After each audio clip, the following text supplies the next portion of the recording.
j'ai vu la misère de mon peuple qui est en Égypte. Exode chapitre 3, le verset 7. Bien-aimé dans la foi,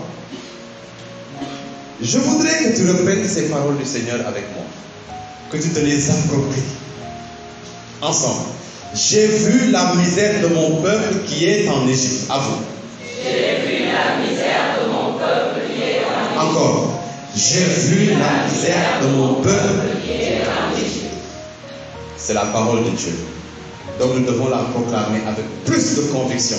Est-ce que nous pouvons faire un tonnerre pour cette parole-là? On y va. 1 et 2 et 3.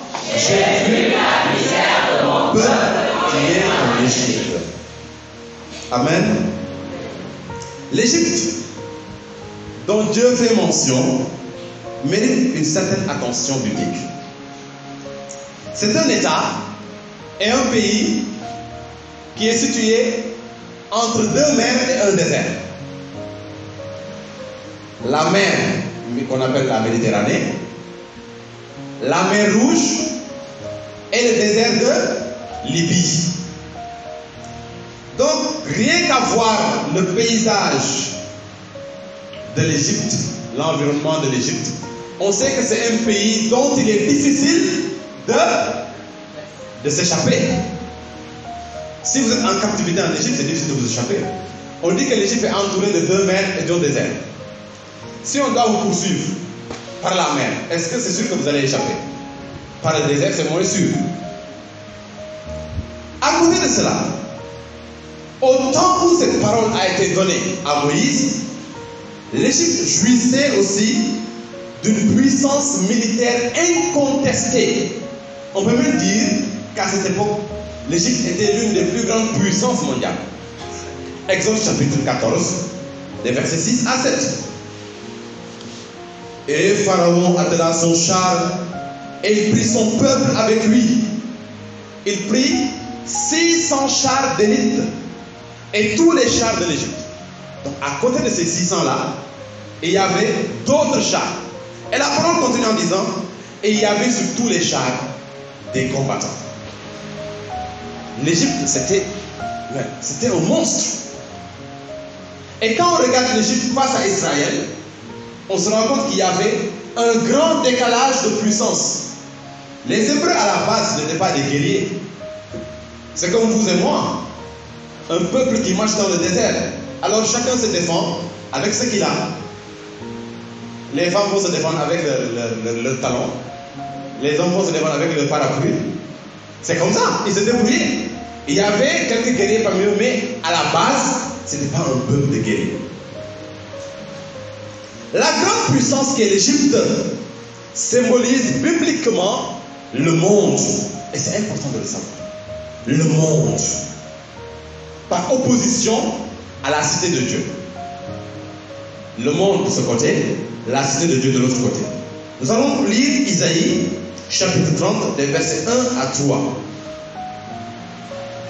Malheur, dit l'Éternel, aux enfants rebelles qui prennent des résolutions sans moi et qui font des alliances sans ma volonté pour accumuler péché sur péché, qui descendent en Égypte sans me consulter pour se réfugier sous la protection de Pharaon et chercher un abri sous l'ombre de l'Égypte.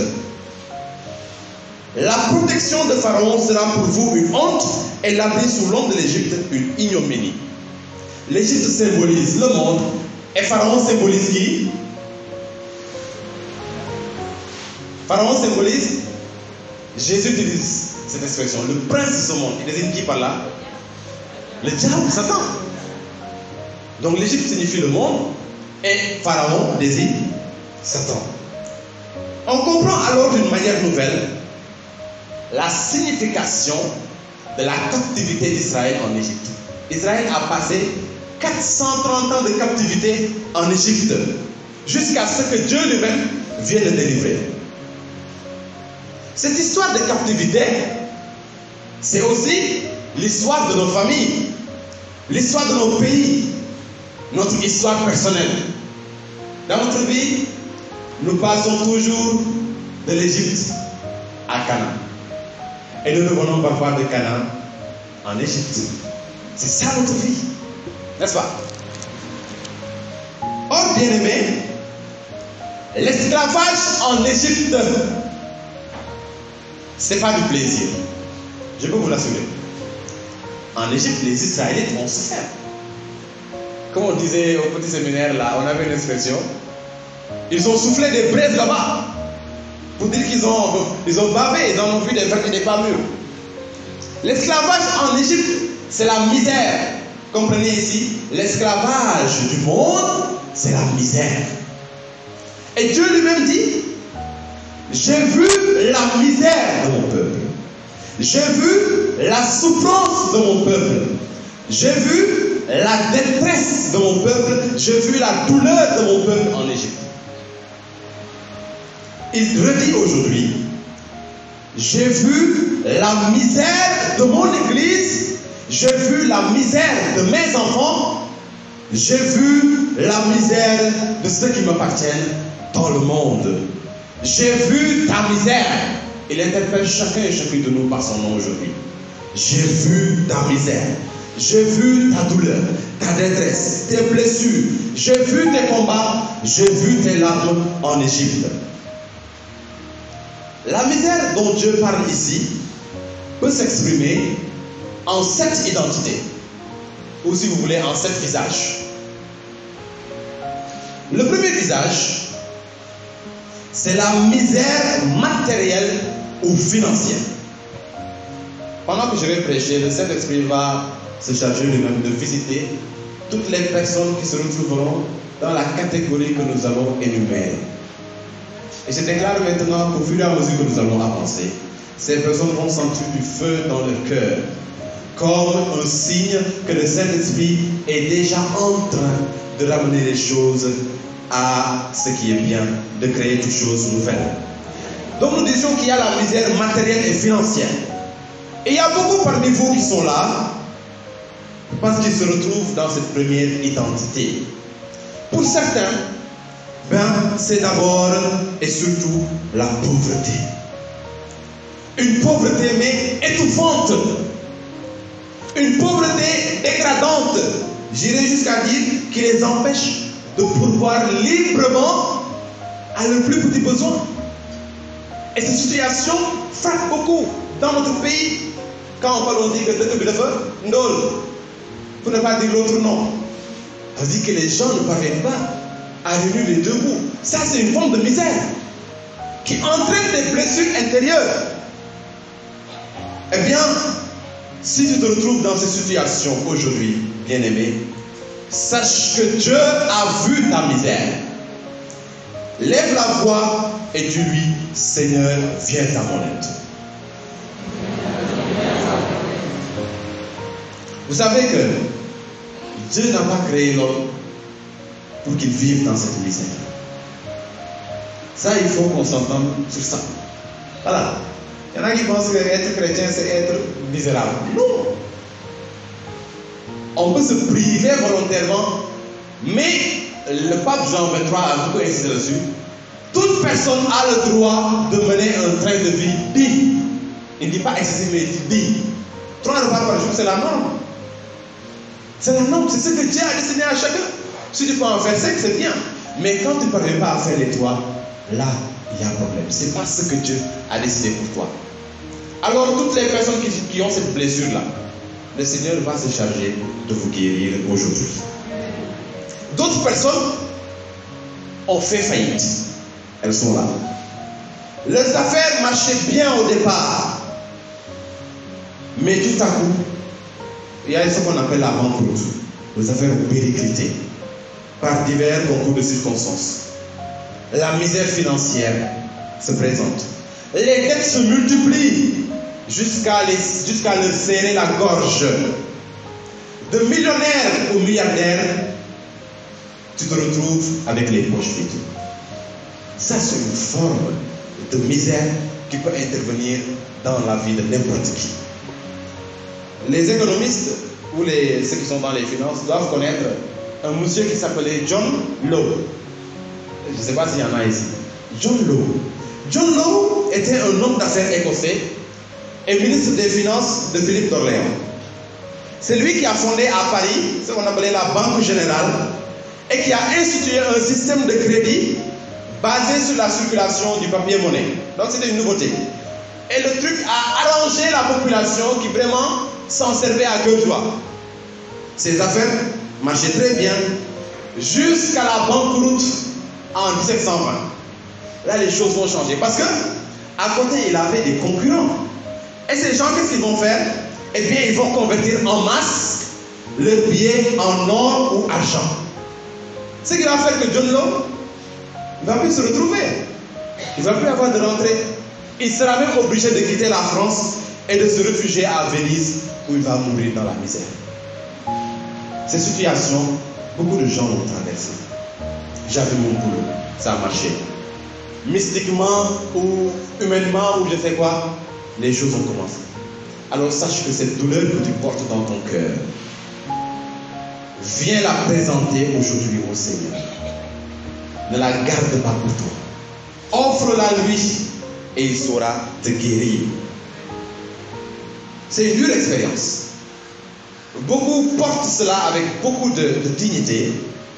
S'ils ne sont pas proches de vous, vous ne pouvez pas savoir qu'ils sont passés par là. Mais le Seigneur a vu vos souffrances. Car c'est lui qui a dit, j'ai vu la misère de mon peuple. Face à la pauvreté qui galope dans le monde, voilà. C'est des choses que nous constatons. Qui de sensé saurait rester indifférent? À cause de la pauvreté, la dignité de plusieurs personnes est bafouée. Le pauvre aujourd'hui est piétiné. Je ne vous apprends pour rien. Regardez comment ils sont traités dans le pays. Regardez comment ils sont traités dans les pays développés. Chaque jour est un nouveau calvaire pour ces personnes. On dit qu'il y a un pauvre qui avait rencontré une personne sortant d'un supermarché. Il vient, il aborde la personne, il dit je veux de quoi manger. Alors la personne lui sort un pain qu'elle avait acheté et lui remet.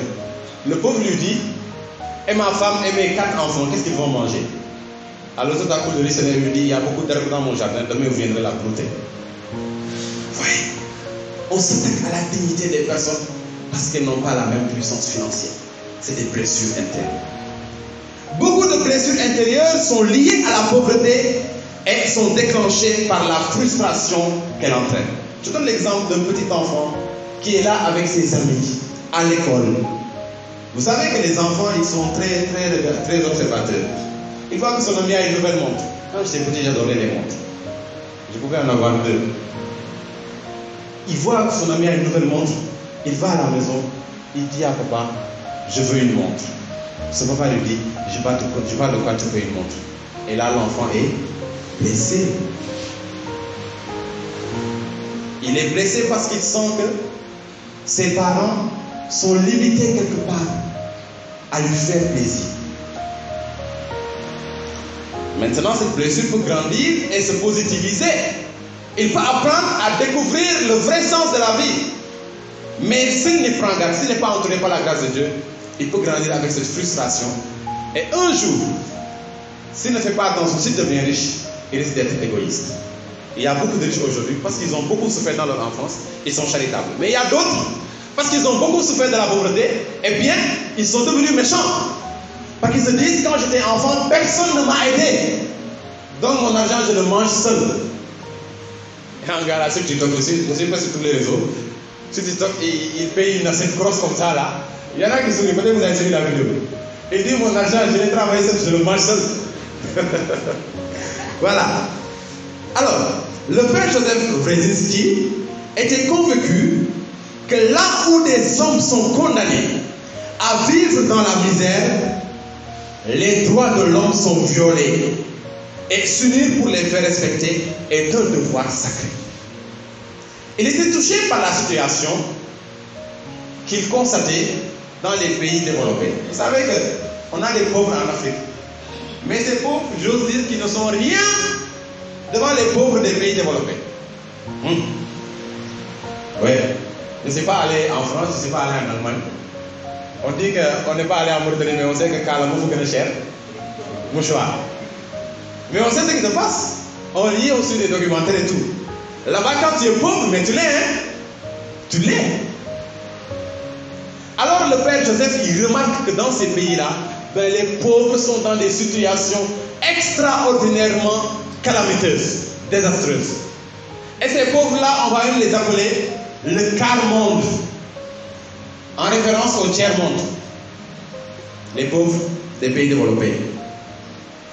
Et c'est pourquoi il va fonder en 1917 l'association ATD, Aide à toute détresse. Pour dire que de tout temps, l'Église a cherché à combattre la misère humaine avec ses pauvres moyens. Consultez l'histoire de l'Église. Depuis le 1er jusqu'au 21e siècle, on essaie, on innove, on essaie. Mais il faut dire que la pauvreté du monde dépasse le pouvoir de l'Église. Parce que c'est ancré, je ne dirais pas que c'est ancré, mais il y a une prophétie que Jésus a dite. Il a dit quoi au sujet de ça? Des pauvres, vous en aurez toujours. Maintenant, est-ce qu'il parlait de la pauvreté du cœur ou de la pauvreté financière? En tout cas, il a dit des pauvres. Donc le Père Joseph fonde l'aide à toute détresse en 1917, qui deviendra peu après Aide à toute détresse quart-monde. Et grâce à lui, le 17 octobre est devenu la journée internationale de quoi? Hein? C'est pas des pauvres. La journée internationale du refus de la pauvreté. Oui, il y a une journée pour ça. Il n'y a pas que le 8 mars. Je taquine un peu les femmes qui sont là. Il n'y a que cette date qui est restée. La journée internationale de refus de la pauvreté. Et les Nations Unies ont validé cela en 1992. Ce combat, bien aimé, c'est aussi le nôtre. C'est aussi le vôtre. Et c'est un combat que nous allons mener de concert avec Dieu. C'est la première identité de la misère matérielle ou financière. Deuxième identité maintenant, la misère morale. Dieu dit, j'ai vu la misère de l'homme.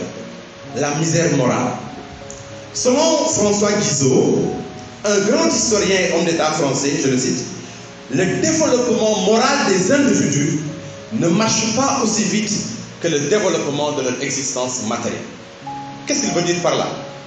Il veut dire que les gens évoluent vite de corps, ils évoluent vite de conditions sociales, mais moralement, c'est pas la même chose.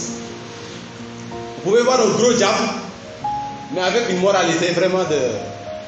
Vous savez quoi? On ne grandit pas toujours avec notre esprit. Parfois notre esprit grandit plus vite que nous. Parfois aussi il grandit moins vite que nous. Beaucoup vivent aujourd'hui des blessures intérieures liées à des actes de basse moralité qui ont été posés par des adultes. Je veux parler ici du viol. Je veux parler ici de l'inceste. Je veux parler ici de la pédophilie. Je veux parler ici de l'adultère. Et vous comprenez que il y a beaucoup de prostituées. Quand vous allez leur demander qu'est-ce qui n'a pas marché, ils vont vous dire quand ils étaient enfants, ils ont été violés. Parce qu'il y a ce qu'on appelle ils se retournent hanim, les fondements spirituels, les fondations spirituelles. Jésus dit que quand vous bâtissez sur le sable, votre maison ne tient pas. Et il y a des vies qui ont été construites sur de mauvaises fondations. Un enfant qui est violé, eh bien, s'il n'a pas un suivi spirituel, il a déjà une vie construite sur une mauvaise fondation spirituelle. Et il y a beaucoup d'homosexuels aujourd'hui, ils ont subi des attouchements sexuels quand ils étaient enfants. Et puis ils ont développé cela. Vous voyez comment Satan parvient à semer la graine du mal dans la vie des personnes. Ça, c'est la misère morale. Beaucoup d'autres sont victimes de pression morale de la part de personnes hypocrites. Excusez-moi du terme. Des personnes hypocrites qui, pour emprunter l'expression de Jésus, les chargent de pesants fardeaux qu'ils ne touchent pas eux-mêmes du plus petit doigt. Faites attention aux personnes qui vous disent tout le temps non, tu dois faire ceci, tu dois faire. Attention. Vous savez, c'était le problème de Jésus avec les pharisiens. Les pharisiens, ils avaient un recueil de 632 lois, avec des interdits à n'en pas finir et des choses permises à n'en pas finir. Mais eux-mêmes, les pharisiens, se débrouillaient pour ne pas respecter ces choses. Ces gens bien-aimés qui vous font la pression morale, qui vous font subir une misère morale, qui vous font tout le temps vous sentir dans la culpabilité. Tu iras en enfer, tu feras ceci, tu seras perdu, tu seras condamné. Ces gens-là, on les retrouve dans nos églises, n'est-ce pas? Oh non, toi tu n'as pas communié. Toi, tu vis dans ça, pourquoi tu communies? Il y a des personnes, si elles étaient les ministres de la communion là, je crois que les cadres des églises n'allaient pas communier. Ils allaient sélectionner. Ou distribuer les grâces comme le Jésus de Naomi là. Et toi tu mérites la communion. Ou bien je ne sais pas si vous avez suivi le théâtre de Sané avec le groupe électrogène là. Quand il est entré avec le groupe électrogène dans le quartier, il s'est assis sur le groupe et il disait toi, tu auras du courant. Et dit toi là, toi tu m'as offensé, il y a du courant. Il y a des gens, c'est comme ça. Ils se prennent pour les distributeurs des grâces du bon Dieu. Ils se prennent pour les censeurs du bon Dieu. On le trouve aussi au travail, à l'école, dans les familles, etc. Des moralisateurs à tout vent. Des 3 fois saints qui oublient qu'ils pêchent. Surtout ça. Qui oublient qu'ils pêchent. Quand je regarde comment Jésus se comportait avec les pécheurs, moi-même j'ai honte. Je me dis, oh Jésus, je suis vraiment loin de toi. Jésus, quand il est avec les pécheurs, c'est comme si il n'a pas vu le péché. Je ne sais pas si vous avez remarqué. On lui amène une femme qu'on a surprise en plein été. Hey, si c'était nous. Si c'était nous. On va dire calme. On dit, voilà, la femme là, on l'a surprise. Mais Jésus fait comme si de rien n'était. Pendant que les gens sont là en train de radoter, lui il écrit tranquillement. Il ne parle même pas à la femme de son péché. Il dit, ils ne t'ont pas condamné. Non, moi non plus je ne te condamne pas. Va et ne pêche plus. C'est tellement facile que c'est beau. C'est merveilleux. Et c'est ça l'amour de Jésus. Vraiment, il avait raison, l'écrivain et poète belge Henri Michaud, lorsqu'il disait dans les tranches de savoir, je le cite, que qui a rejeté ces démons nous importune avec ses anges. C'est très poétique. Il dit qui a rejeté ces démons nous importune avec ses anges. Il y a des gens, voilà, ils ont du mal, ils sont en train de se battre avec leurs mauvais démons, mais quand ils sortent, ils font l'ange. Et voilà, ils viennent vous importuner avec une morale du XIIIe siècle. À cause de cette misère morale-là, il y a beaucoup de personnes qui ont fini par se haïr elles-mêmes. Haïr leur propre corps et se juger indigne de Dieu.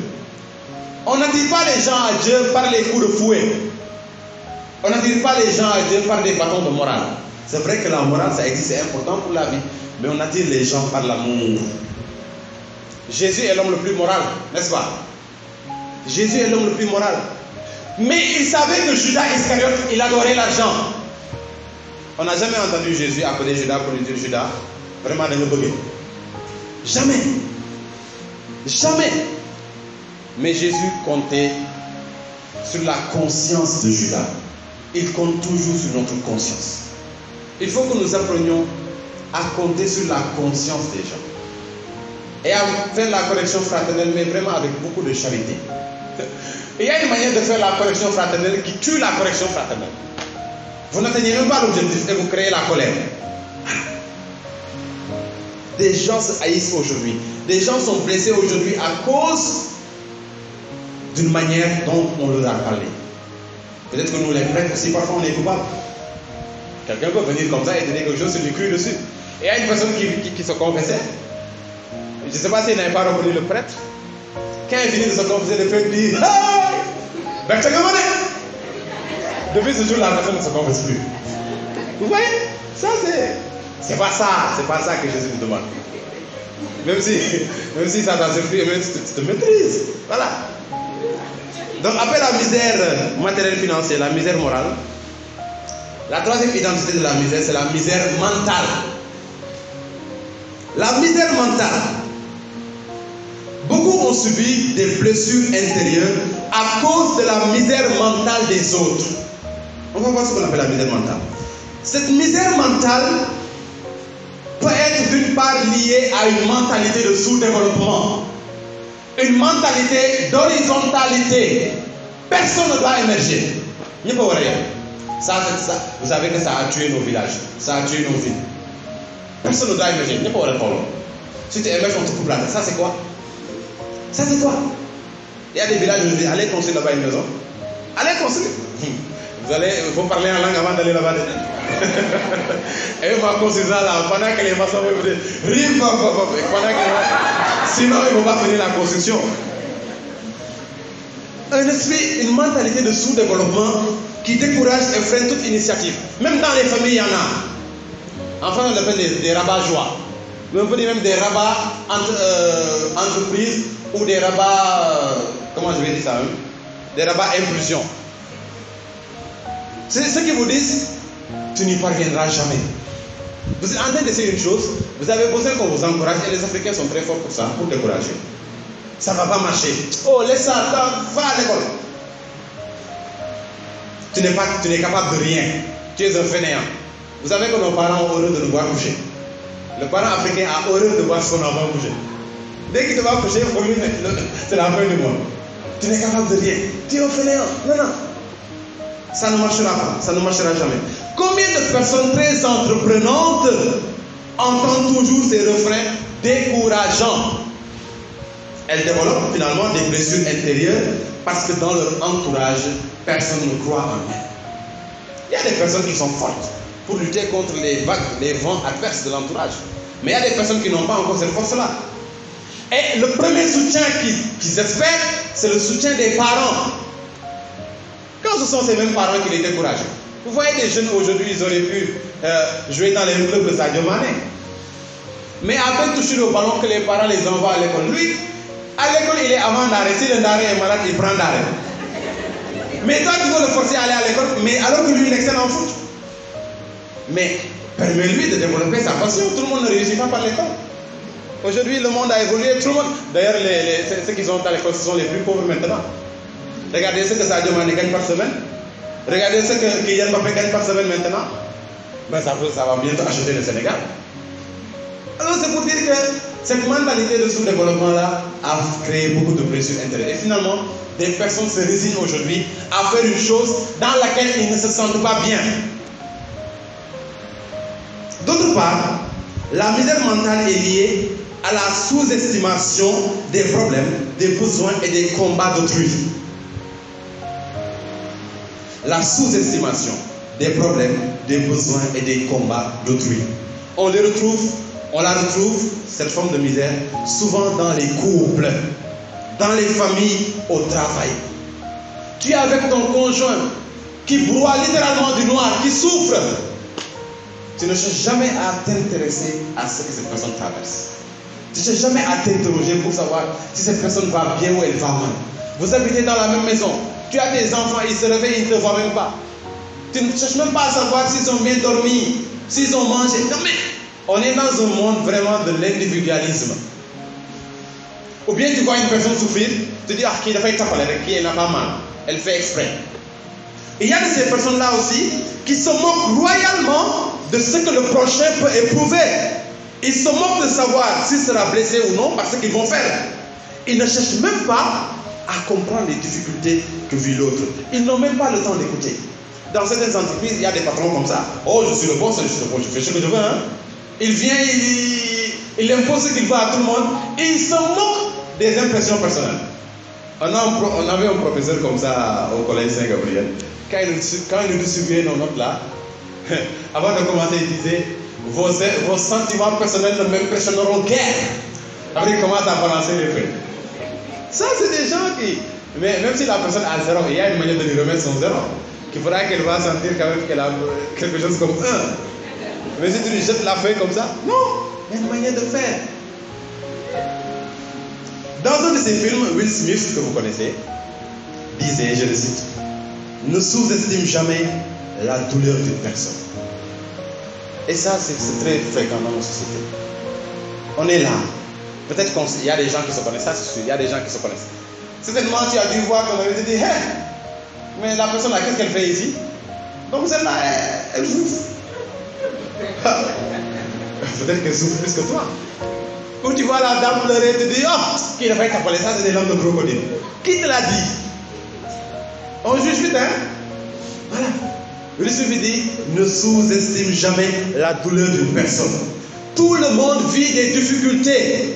Seulement, certaines personnes les cachent mieux que les autres. Il n'y a que ça. Félicitations. C'est pourquoi seuls les vrais amis peuvent entrevoir la douleur derrière un sourire. Quand vous souffrez vraiment et que les autres personnes sont là, seuls tes vrais amis savent que tu traverses quelque chose de difficile. C'est pourquoi ayez de vrais amis. Vous avez beaucoup de camarades, beaucoup de collègues et tout, mais ayez de vrais amis. Ou bien un vrai ami. C'est un don de Dieu. Après la misère mentale, quatrième identité, la misère intellectuelle. J'ai vu la misère de mon peuple. La misère intellectuelle. Vous avez certainement immédiatement pensé à l'analphabétisme. Voyez le taux et les conséquences de l'analphabétisme dans nos pays, dans notre continent. Regardez aussi comment certains intellectuels véreux s'amusent à tromper et à exploiter les honnêtes gens dont la malchance a été de n'avoir pas fait les bancs. Aujourd'hui, il y a des patrons qui sont diplômés comme c'est pas possible, mais qui payent un salaire de misère à leurs employés, à la femme, comment on l'appelle, à la femme de ménage, mais des salaires de misère. Et même des chrétiens. J'ai vu un prêtre qui a une fois abordé cette polémique-là. Quand il faisait notre publication, les gens appréciaient. Merci Padre, merci Padre. Mais le jour où il a parlé du salaire des employés là, non, il fallait voir les femmes catholiques. Elles étaient devenues des tigresses. Non, mon père, ça ne vous regarde pas, ça n'est pas votre problème. Occupez-vous de vos soutanes et de vos hosties. Ah bon? Ah, quand ça touche, ça veut dire qu'il y a problème. Payez bien vos employés. Oui, payez-les bien. Bon, c'est vrai qu'il faut s'accorder sur quelque chose de clair avant de commencer. S'il vous a dit, si vous êtes accordé sur 70 000 et qu'à la fin du mois il vous dit 80 000, vous avez le droit de refuser. Mais quand même, payez-lui quelque chose qui pourra lui permettre de mener un train de vie digne.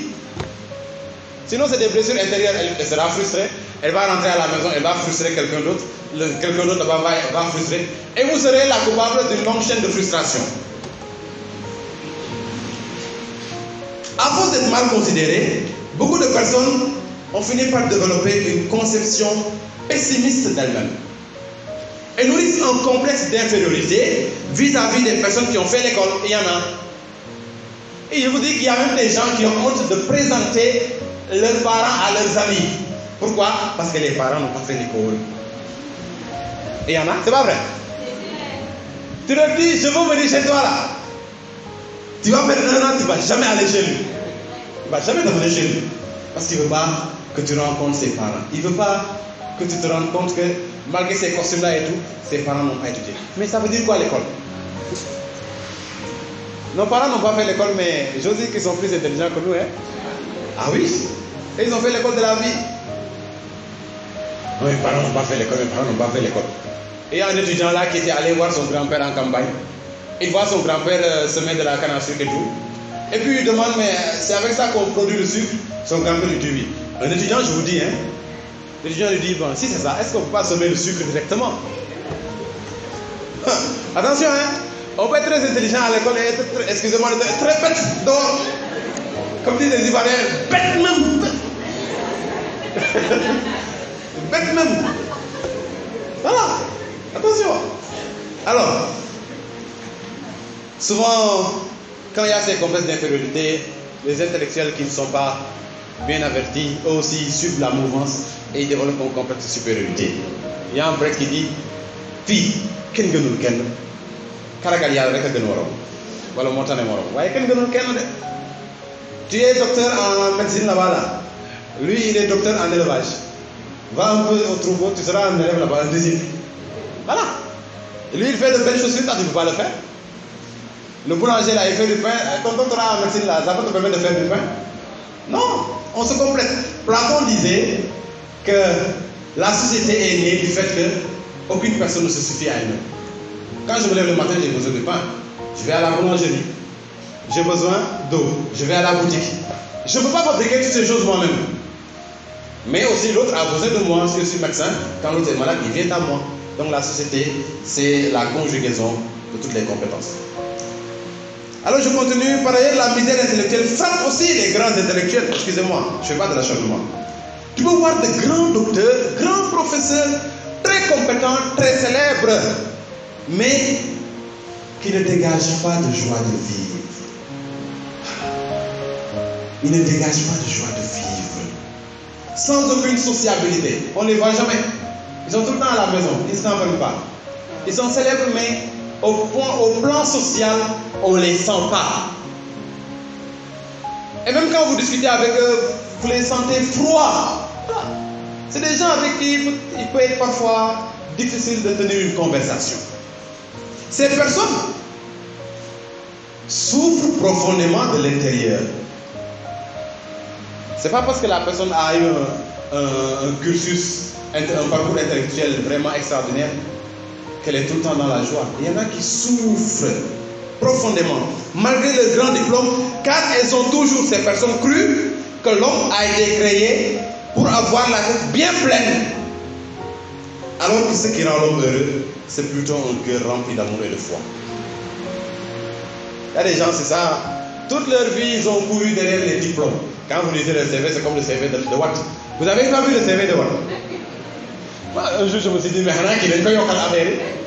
Watt, il a un CV qui va faire une encyclique. Je dis, c'est pourquoi il n'a plus de cheveux, les cheveux ont fui. Les cheveux, ouais, il ne faut pas m'emmener, hein. Les cheveux ont fui. Il a un CV très long. Mais est-ce que ça donne forcément le bonheur? À cause de les études poussées, il y a certains intervenants aussi qui se trouvent dignes de remettre tout en question. Voilà.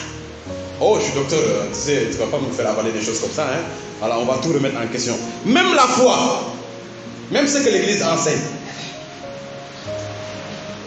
Eh bien, le vide intérieur que ces personnes ressentent, dès lors, est indestructible. Parce que, à force de vouloir tout remettre en question, finalement, elle ne trouve plus de sens à quoi que ce soit. Quand vous lisez quelqu'un comme Jean-Paul Sartre, moi, quand je le lis, j'ai mal. Je dis, ou bien Nietzsche, je dis des philosophes, des intellectuels de cette carrière-là, qui ne parviennent pas à rencontrer l'existence de Dieu, c'est vraiment triste. Auguste Comte, André Comte Sponville, des gens comme ça qui ont la tête remplie, mais le cœur vide de Dieu. C'est des blessures, c'est des blessés. Et quand ils parlent, vous vous rendez compte que ces gens-là sont blessés. Parce qu'ils dénoncent la misère du monde. Ils dénoncent leur vide, leur manque de Dieu. Ils disent non, non, Dieu ne peut pas exister parce que si Dieu existait, il n'y aurait pas autant de souffrance sur la terre. C'est des gens qui sont blessés. Comme l'écrivait Jean Giono, les spéculations purement intellectuelles dépouillent l'univers de son manteau sacré. On est là à vouloir analyser tout l'univers avec l'esprit là, on ne s'en sort pas, on se vide. Alors l'intellectualisme entraîne de profondes blessures, de sécheresse humaine et même spirituelle. J'ai vu la misère de mon peuple. Après la misère intellectuelle, cinquième identité, la misère spirituelle. La misère spirituelle. Cette misère peut se manifester par une sécheresse spirituelle qui peut faire que la personne se sente rejetée par Dieu alors que tel n'est pas le cas. Oui. Il y a des personnes qui pensent que Dieu a en fini avec leur dossier. Hein? Ils pensent que Dieu ne regarde même plus le film de leur vie. Leur télé là, chez Dieu là-bas, c'est éteint. Ou c'est signal blanc. Parce qu'elles ont eu à vivre telle chose. Elles ont eu à tomber dans tel péché. Vous savez, il n'y a rien de plus grave que ça. Douter de la miséricorde de Dieu. Même si vous exterminiez la surface de la terre là, ne doutez jamais de la puissance de la miséricorde de Dieu. Ça, vous savez, quand vous dites par exemple, quand vous offensez votre frère, vous péchez contre votre frère et contre Dieu. Mais jusque-là, vous n'avez pas encore remis en question la puissance de Dieu. Mais quand vous commencez à vous dire, ce péché que je viens de commettre là, Dieu ne peut pas me le pardonner, ah là, c'est ça le blasphème. Ça veut dire que je remets en question la puissance de Dieu. Je remets en question la puissance de son amour. Ça là-bas, c'est grave. C'est ce qui conduit les gens en enfer. Non, de toutes les façons, j'ai trop péché, Dieu ne peut plus me pardonner, donc je m'endurcis dans ça. C'est ce qui conduit les gens en enfer. Nos petits péchés là, bon, ils sont grands, nous.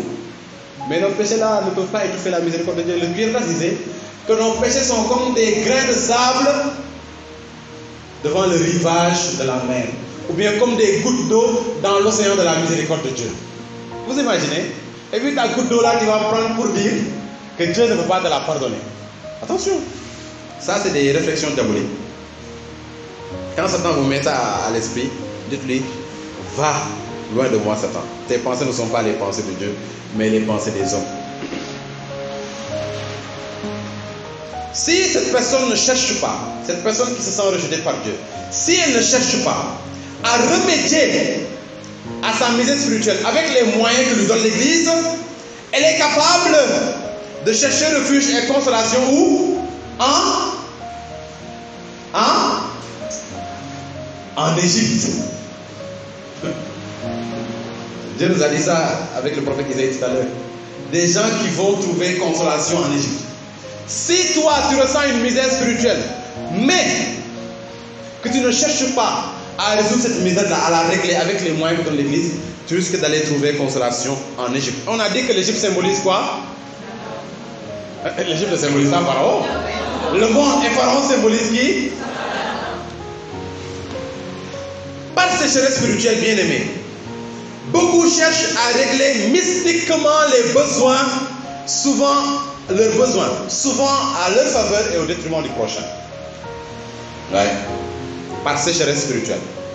Je suis malade, j'ai prié, j'ai rampé, j'ai levé, j'ai roséré, j'ai tout fait, rien. Satan va envoyer une petite tante là, les tantes devant les ñapte. Parce que les tantes elles sont,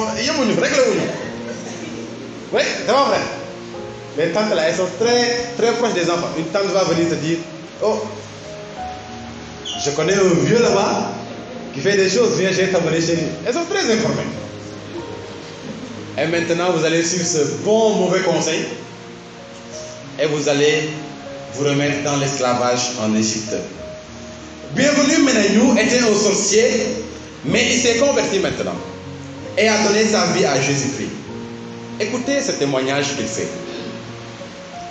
J'ai aidé des femmes qui n'avaient jamais fait l'école à devenir des maîtresses de grandes personnalités. Elles possédaient ces hommes qui allaient jusqu'à abandonner en détresse leur propre foyer. Il y a des gens qui souffrent ici de ça. Il y a des gens qui ont été victimes de ça ici. Jusqu'à abandonner leur foyer. Il dit, j'étais à la base de ces choses. Mais comment cela se passait-il? Je demandais à la femme de me communiquer le nom du monsieur, de m'apporter un certain nombre d'éléments de son corps à elle, avec en plus des impuretés comme du coton bien trempé du sang de règle, un peu d'eau qui a servi à laver un cadavre et un autre élément encore. Tous ces éléments réunis, je les mettais dans un canari que je portais à ébullition, accompagné de paroles incantatoires en citant le nom du monsieur jusqu'à ce que cela se carbonise. Le diable a beaucoup de temps, hein?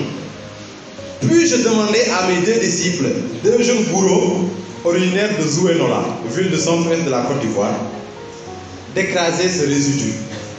La poudre recueillie dans une petite bouteille est remise à la cliente qui devait en assaisonner le plat préféré de l'homme à conquérir. Et il commente en même temps, hein? Il dit, vous voyez comment Satan maltraite les riches qui ne connaissent pas Dieu. Mais attention, la maîtresse ne devra pas manger de ce plat. C'est uniquement le monsieur qui devra en manger. Si elle en mange, le médicament échoue. Une fois ce plat consommé par l'homme, il est envoûté et suit ma cliente comme un mouton. C'est ainsi que l'on voit de grands types délaisser leur famille. Et il y en a même qui ouvrent des comptes bancaires pour leur maîtresse, leur achètent des voitures et même des maisons. Mais sachez que ces maîtresses finissent toujours mal par la suite. Leur fin est pitoyable. Alors vous voyez comment la misère spirituelle des uns détruit leur paix et aussi la paix des autres. Bien aimé, même dans la Bible, avant la venue du roi de gloire, vainqueur du mal, Dieu avait interdit à Israël d'aller trouver refuge en Égypte. Il a fallu que Jésus vienne pour casser cela. Parce que Jésus n'a rien à craindre. Est-ce que vous comprenez maintenant le sens du départ de Jésus en Égypte? Jésus est venu casser cette loi-là. Parce qu'il est le roi de gloire. Il est le vainqueur du mal. Il n'a rien à craindre de Satan. Même petit enfant là, il va en Égypte. Et il revient. La victoire de Jésus n'a pas commencé à la croix. La victoire de Jésus a commencé à son incarnation. Jésus, petit enfant, se réfugie en Égypte pour fuir Satan. Il fuit Satan en allant dans le revers de Satan. Il vient, il le toise comme ça, il dit Satan, je suis là. Ce moment de l'état, Satan n'a rien pu faire. Il est revenu à Nazareth.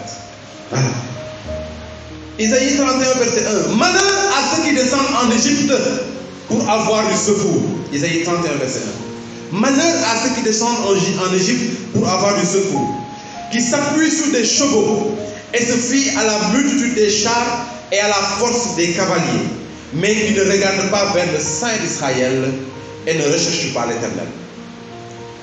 Bienvenue Ménaniou, notre ex-sorcier là, revient témoigner à ce sujet. Je le cite. Avec Jésus-Christ, il y a toujours de l'espoir. Gardez-vous d'aller chez les devins, les sorciers, les marabouts. Ils vous dépouilleront, ils vous ruineront jusqu'à ce que vous soyez réduits à votre plus simple expression. Je parle de choses que j'ai pratiquées avec mes clients. Au début, ils étaient très riches. Ils possédaient des voitures, des maisons, etc. Mais à la fin, ils devenaient misérables. Je les aidais par la sorcellerie, puis par la même sorcellerie, je les rendais pauvres. Attends, allez-y. Beaucoup sont donc ici parce que le démon s'est immiscé dans leur vie et réclame des droits qui lui ont été donnés par leurs parents ou par des ennemis ou par eux-mêmes. On dit que lors des deux guerres mondiales, 14-17 et 39-45, il y a beaucoup de nos grands-parents, heureusement que les miens n'en font pas partie, sinon on allait se chicoter spirituellement. Il paraît qu'il y a certains tirailleurs, certains anciens combattants qui, en allant à la guerre, ont fait des alliances avec les esprits. J'ai découvert ça dans un livre, je ne connais même plus le titre. Parfois le Seigneur te fait rencontrer des choses pour que tu les partages. Alors ces gens, en allant à la guerre, ont fait des pactes avec les esprits et leur ont dit: si jamais je reviens vivant, je t'offre la vie de tous les membres de ma famille. Ah oui, c'est comme ça que des alliances se sont établies. Je t'offre le mariage de mes enfants, ou je t'offre la fécondité de mes enfants. Et l'esprit, il est d'accord. Il est d'accord, il va faire genre, il va faire comme si c'est lui qui l'a protégé à la guerre. Celui qui doit mourir à la guerre, il va mourir. C'est Dieu qui nous protège. C'est Dieu qui nous protège tôt ou tard. Le jour va se lever. C'est Dieu qui nous protège. Hein? Et puis, quand ces personnes rentrent, le mauvais esprit s'est déjà accaparé toute la famille. Et c'est là que vous allez voir des familles où personne ne parvient à se marier. Personne. Et pourtant, c'est pas parce que les gens sont vilains là-bas, ils sont beaux. Ils sont beaux, ils sont attirants, ils sont généreux, ils sont gentils, ils ont de l'argent, ils sont tout bons. Mais spirituellement, ça ne va pas parce qu'il y a un démon qui est là et qui a le droit sur eux. Parfois, certains de nos grands-parents nous ont fait beaucoup de mal, hein? Il faut le reconnaître. Et aujourd'hui, avec la grâce du Saint-Esprit, on est dans ce processus de délivrance de beaucoup de familles. Aujourd'hui, il y a beaucoup de familles qui se libèrent. Que le Seigneur délivre toutes les personnes qui souffrent de blessures intérieures ici, qui ont été contractées par des générations passées. Bien-aimés, redis avec moi: j'ai vu la misère de mon peuple en Égypte. J'ai vu la misère de mon peuple en Égypte. Après la misère spirituelle, sixième identité, la misère affective. La misère affective se manifeste souvent très tôt, quand il y a rejet ou grossesse indésirée ou désir d'avorter. Quand la maman veut faire ce qu'on appelle une IVG, interruption volontaire de grossesse, le bébé il est au courant. Ah ben oui. Il y a des gens qui racontent comment à l'hôpital pour l'intervention, le bébé essaie de se faufiler, de fuir. Vraiment, l'homme est un mystère. Il n'est pas conscient, mais l'homme n'est pas seulement corps et âme, il est aussi esprit. Alors, si vous avez l'intention d'avorter, bébé est au courant, et ça crée déjà des portes, des brèches dans lesquelles Satan va s'engouffrer avec joie. Même un enfant, un fœtus, peut recevoir donc des blessures dans le sein maternel. On parle de tristesse fœtale. Un fœtus qui expérimente déjà un sentiment d'angoisse dans le sein maternel. Même si cet enfant est aimé, mais qu'il n'est pas du sexe désiré par les parents, ça peut créer de profondes blessures. C'est une certaine Nelly Asteli Hidalgo qui en parle dans son livre Le fruit de tes entrailles, contre les blessures infligées dès le sein maternel. Attention, hein, si vous devez avoir un enfant, ne vous focalisez pas sur un sexe. Ne dites pas, je veux un garçon. Bon, vous pouvez vouloir un garçon, mais ne forcez pas la nature à vous donner un garçon. Car la dame dit que aujourd'hui, il y a beaucoup d'enfants qui sont devenus homosexuels ou bien qui ont un comportement féminin parce que quand ils étaient dans le sein maternel, la maman désirait une fille alors que c'était un garçon. La maman a tellement désiré que ce soit une fille que l'enfant, en grandissant, développe inconsciemment une attitude féminine, comme s'il cherchait à se réconcilier avec le vœu de sa maman. Ça, c'est des blessures que les mamans infligent sans le savoir. Par l'abandon, elle en a parlé, Bergère Marie, l'humiliation, les injustices, de nombreuses blessures sont infligées au cœur. Et il faut reconnaître que la grande partie se produit malheureusement au sein de nos familles. Beaucoup d'entre vous souffrent un calvaire dans leur maison. Dans les maisons.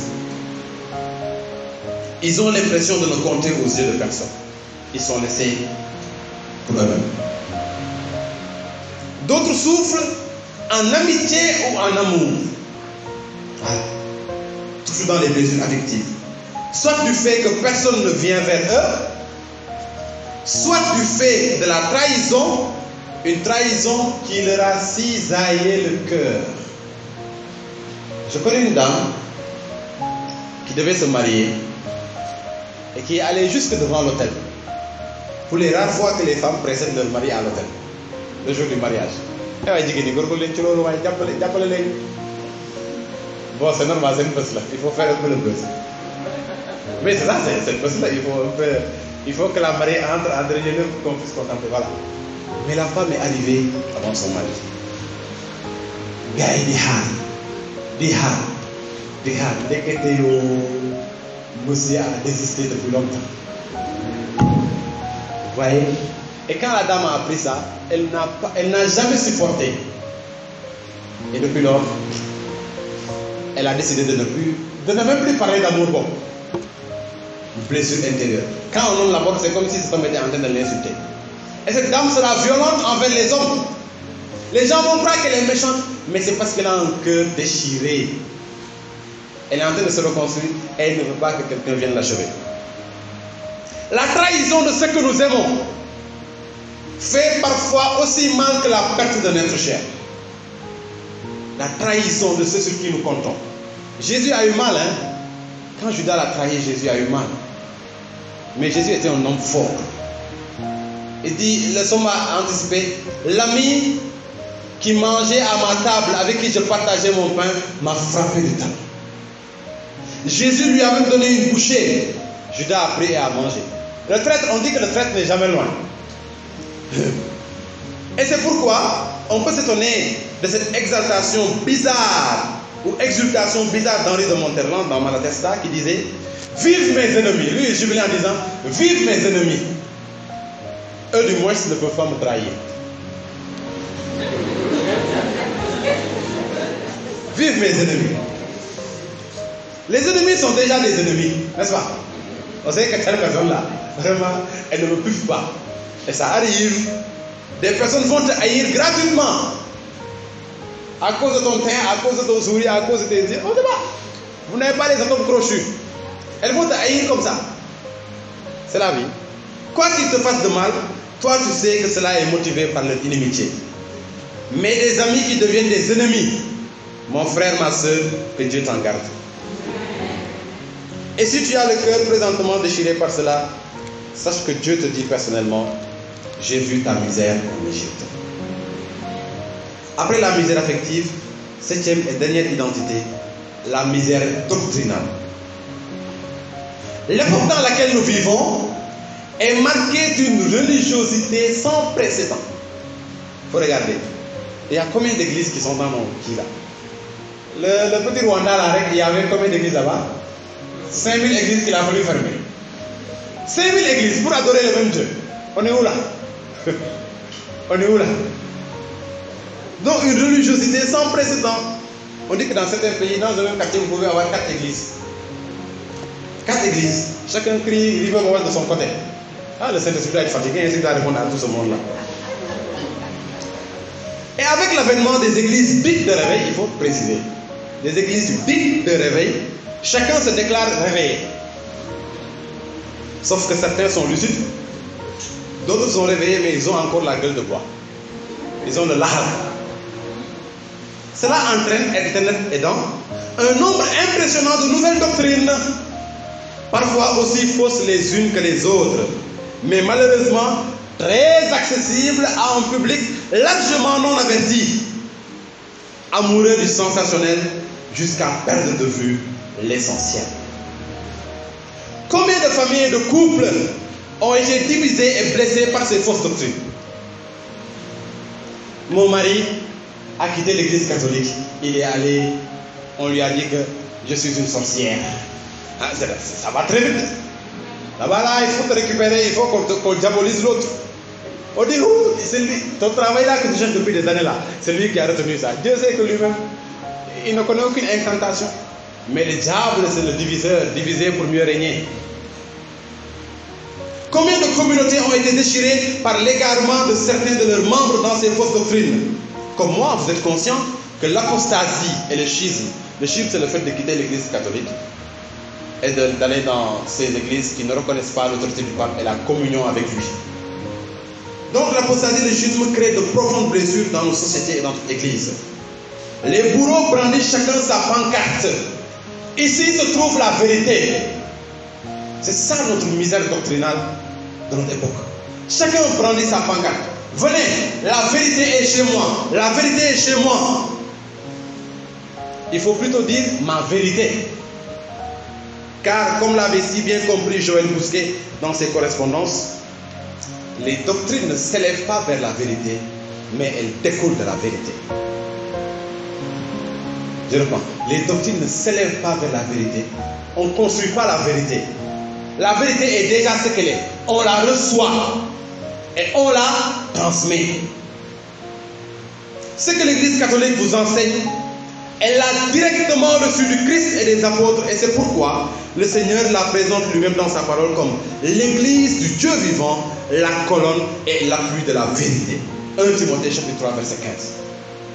Bien-aimé, si tu veux éviter de sombrer dans la misère doctrinale, accueille tout ce que l'Église catholique accueille. Rejette tout ce qu'elle rejette. Crois tout ce qu'elle croit et méfie-toi de tout ce dont elle se méfie. À côté de ces 7 identités de la misère, à savoir la misère matérielle financière, la misère morale, la misère mentale, la misère intellectuelle, la misère spirituelle, la misère affective et la misère doctrinale, nous pouvons identifier une source de misère qui est le refus de pardonner. Il y a beaucoup qui sont ici, leur bourreau est dans leur corps. Elles portent leur bourreau dans leur propre corps. Elles sont venues, elles pleurent, elles crient. Mais quand elles marchent, le bourreau les suit. Quand elles se couchent, le bourreau se couche. Quand elles mangent, le bourreau mange. Parce qu'elles sont victimes de leur cœur, de leur refus de pardonner. Oui. Il y a des gens ici, le Seigneur me fait vous dire que Ce que vous devez demander, c'est la grâce du pardon. Tout simplement, et vous serez guéri. La grâce du pardon. Des gens qui ne se parlent plus depuis 20 ans. On est où là?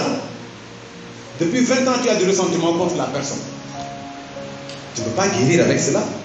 Ces personnes sont comme des boas qui s'enroulent autour d'une scie et qui se blessent encore plus profondément. Le célèbre serviteur de Dieu, Jean Priat, dans Vie chrétienne authentique et protection de Dieu, avait touché du doigt cette réalité lorsqu'il écrivait, je le cite, « Dans bien des cas, le fait de pardonner du fond du cœur aux personnes qui ont causé nos problèmes ou nos malheurs a été le moyen d'ôter les obstacles à la grâce de Dieu et d'être libéré de notre fardeau. » Il poursuit, en effet, votre refus de pardonner est la source de votre misère et de votre souffrance, le terrain propice au maintien des peines et des difficultés dans lesquelles vous vous débattez. Accepter la grâce de pardonner à vos ennemis vous ouvre à la grâce de recevoir le pardon pour vos propres péchés. Et cela vous permet de briser vos chaînes. Briser vos chaînes et d'accueillir les bénédictions de Dieu et la prospérité. Fin de citation. Bien-aimé, si tu es venu avec le cœur lourd, chargé de blessures, de ressentiments, n'oublie pas de demander la grâce du pardon et de pardon. C'est un médicament qui est nécessaire à la guérison. Que personne ne vous trompe. Même si vous parlez en langue là, s'il n'y a pas de pardon ici, il y aura rien. C'est un médicament nécessaire à la guérison. Un cœur qui ne pardonne pas n'est pas disposé à la grâce. Un grand auteur américain sur le développement personnel, Napoléon Hill, a écrit ceci. Les opportunités apparaissent souvent sous la forme de malchance et d'échec. On est là, blessé. On est venu devant le Seigneur. On a l'impression que c'est le calvaire dans notre vie. Mais il dit que beaucoup d'opportunités apparaissent sous forme de malchance et d'échec. Ta misère, donc, bien-aimé, nos misères sont des opportunités de crier à Dieu. Des opportunités de capter son attention particulière et de le pousser dans son amour à s'intéresser davantage à notre cas pour changer notre histoire. Dis avec moi, ma misère est une opportunité. Ma misère est une opportunité. Ma misère est une opportunité. Ma misère est une opportunité. Deutéronome 26, verset 7. Nous avons crié à l'Éternel, le Dieu de nos pères. L'Éternel a entendu notre voix. Il a vu notre oppression, nos peines et nos misères. Oui, bien-aimé, Dieu a entendu ta plainte. Alors, je vais finir par une petite anecdote. C'est un pauvre voyageur qui était accablé de misère et mécontent de son sort. Il approchait, la nuit approchait, et il entrait dans une ville où il eut beaucoup de peine à trouver une chambre pour la nuit. Donc il avait vraiment accumulé beaucoup de misère personnelle. S'étant endormi, il fit un songe où il se vit dans une salle immense, remplie de croix aux formes les plus variées, des croix. Une voix lui disait, choisis celle qui te convient. Le voyageur souleva différentes croix, il les pesa, il les admira, les reposa, mais sans trouver une qui lui convint. Tantôt il les trouvait trop longues, tantôt trop lourdes, d'autres avaient des angles saillants, pour d'autres la couleur ne lui plaisait pas. Enfin, il vit des croix qui étincelaient comme de l'or. Mais le poids était aussi celui de l'or. L'or, c'est pas léger. C'est pas léger. Après de longs tâtonnements, il trouva une croix qui lui ressemblait. Une croix qui lui paraissait proportionnée et qui lui convenait mieux que les autres. Alors, il choisit cette croix-là. En la regardant de plus près, eh bien, il se rendit compte que c'était la croix qu'il avait lui-même portée. En ce moment, il se réveilla et reconnut que Dieu avait voulu le consoler à partir de là.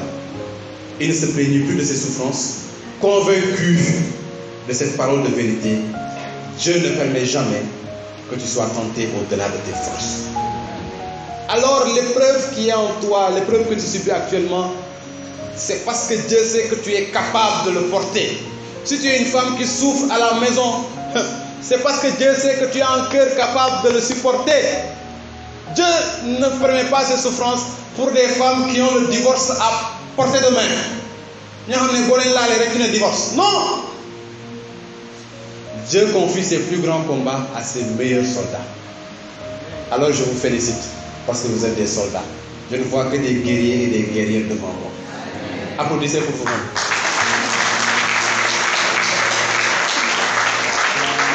C'est pourquoi on finit par là, mon frère, ma soeur. Je voudrais que tu reprennes après moi ces déclarations prophétiques. Les blessures que j'ai en moi ne sont pas au-dessus de mes forces. Les blessures que j'ai en moi ne sont pas au-dessus de mes forces. Mes combats ne sont pas au-dessus de mes forces. Mes combats ne sont pas au-dessus de mes forces. Le Seigneur a entendu mes cris, il va me secourir. Le Seigneur a entendu mes cris, il va me secourir. Le fardeau qui m'opprimait, il va l'enlever. Le fardeau qui m'opprimait, il va l'enlever. Mes blessures vont guérir. Mes blessures vont guérir. La plaie ne sera plus jamais ouverte. La plaie ne sera plus jamais ouverte. J'ai confiance, je n'ai plus de crainte, ainsi soit-il. J'ai confiance, je n'ai plus de crainte, ainsi soit-il. Le Seigneur soit